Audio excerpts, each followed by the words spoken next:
All right, Johnny, today we're talking about Josh Flash Gordon. You know, you look at his off the field issues that caused him to be absent since 2014. He was able to come back to the field last year and actually posted a healthy average of 18.6 yards per catch.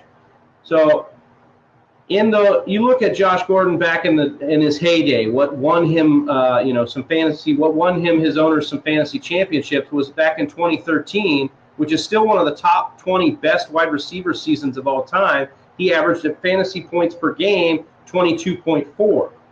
You think of Tyrod Taylor, who spent last year's being disrespected by the Bills, and you back that up a little bit, right? You look at 2016 and 2017.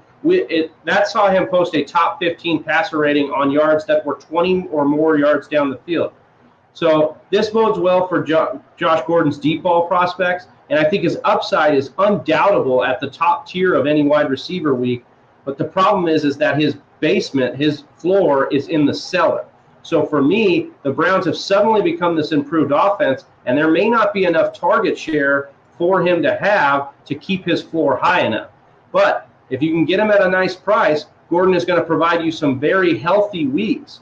Johnny, do you think he's worth being taken where he's taken right now? I honestly think that you're paying up for what he did 5 years ago. I mean, you talked about it. It was 2013, the last time when he really exploded. And yes, I understand, he won a lot of people leagues, but at the same time, that's a long time ago, and he's been out for a good amount of time. I know that the stories and the photos that are coming out of the Browns training camp have been pretty crazy. I mean, they look almost photoshopped at how good of shape he's in.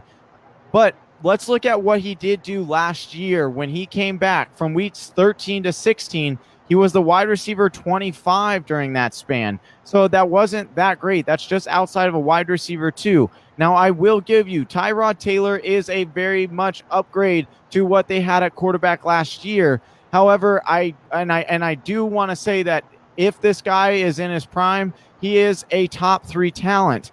However, I don't think he's in his prime anymore. He's got a lot of age on him.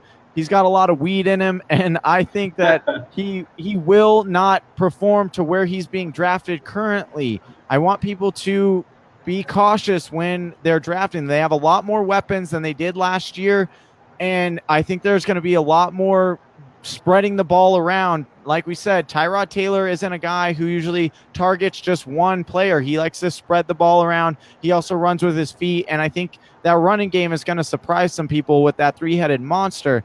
I do really like his upside, and he probably has one of the biggest upsides of any wide receiver going in this area.